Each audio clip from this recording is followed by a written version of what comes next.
ഈ വീഡിയോയിൽ ഞാൻ പറഞ്ഞിരിക്കുന്ന കാര്യങ്ങൾ നിങ്ങൾ പുതിയ ടീച്ചർമാർ ശ്രദ്ധിച്ചു ചെയ്യുകയാണെങ്കിൽ നിങ്ങൾക്ക് ജോബ് സെലക്ഷൻ കിട്ടും എന്ന കാര്യത്തിൽ ഒരു സംശയമില്ല.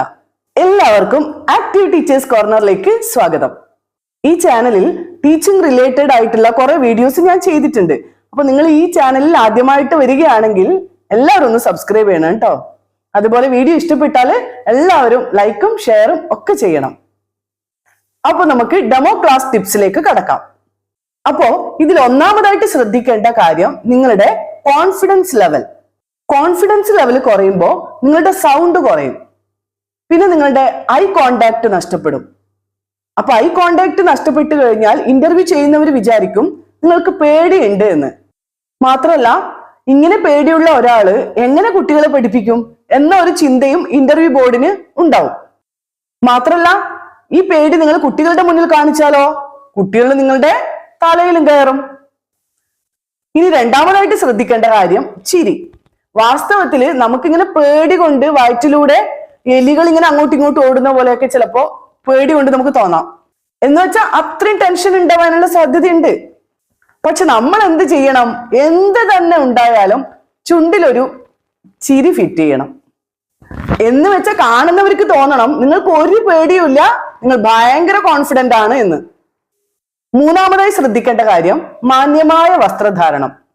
നമ്മുടെ വസ്ത്രം നമുക്ക് കംഫർട്ട് ആയിരിക്കണം. അതുപോലെ മറ്റുള്ളവർ നമ്മളെ കളിയാക്കുന്ന തരത്തിലുള്ള ഡ്രസ്സിങ്ങും നമ്മുടെ ഭാഗത്തു നിന്ന് ഉണ്ടാവരുത്. നാലാമതായിട്ട് കമ്മ്യൂണിക്കേഷൻ സ്കില്ലിന് നല്ല പ്രാധാന്യം കൊടുക്കണം.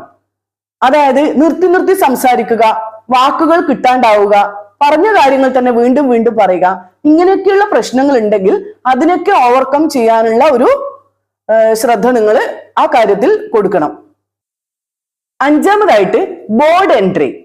ബോർഡിൽ എഴുതേണ്ട കാര്യങ്ങളൊക്കെ ആദ്യം തന്നെ കറക്റ്റ് ആയിട്ട് ചെയ്യുക. അതുപോലെ സ്പെല്ലിംഗ് മിസ്റ്റേക്ക് വരുത്താതെ ശ്രദ്ധിക്കണം. അതുകൊണ്ട് തന്നെ ബോർഡിൽ എന്ത് എഴുതുമ്പോഴും ആലോചിച്ച് ശ്രദ്ധിച്ച് എഴുതുക. ആറാമതായിട്ട് നിങ്ങൾ ക്ലാസ് എടുക്കുമ്പോൾ ക്ലാസ് എടുക്കുന്ന സ്ഥലത്ത് തന്നെ ഇങ്ങനെ ഒരു സ്റ്റാച്ചു പോലെ നിൽക്കാതിരിക്കുക. ബോഡി ലാംഗ്വേജ് ഒക്കെ ശ്രദ്ധിച്ച് ചെറുതായി ഇങ്ങനെ അങ്ങോട്ടും ഇങ്ങോട്ടും നടന്ന് ക്ലാസ് എടുക്കുക. അതുപോലെ നമ്മുടെ കൈയൊക്കെ ഇങ്ങനെ ചലിപ്പിച്ച് തന്നെ സംസാരിക്കുക. അപ്പൊ നമ്മുടെ കോൺഫിഡൻസ് ലെവല് ഒന്നുകൂടി കൂടും.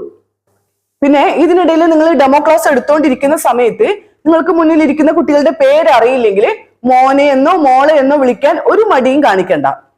അപ്പോ ഞാനിപ്പോ പറഞ്ഞ ഒരു 5-6 പോയിന്റ്സ് നിങ്ങൾ ടീച്ചർമാർ ഡെമോ ക്ലാസ് എടുക്കാൻ പോകുന്ന സമയത്ത് ശ്രദ്ധിക്കുകയാണെങ്കിൽ നിങ്ങൾക്ക് ഒട്ടും ടെൻഷൻ ഇല്ലാതെ ക്ലാസ് എടുത്തിട്ട് വരാം. അപ്പൊ ഇന്നത്തെ വീഡിയോ ഇത്രയേ ഉള്ളൂ. പുതിയൊരു വീഡിയോയുമായി നമുക്ക് വീണ്ടും കാണാം.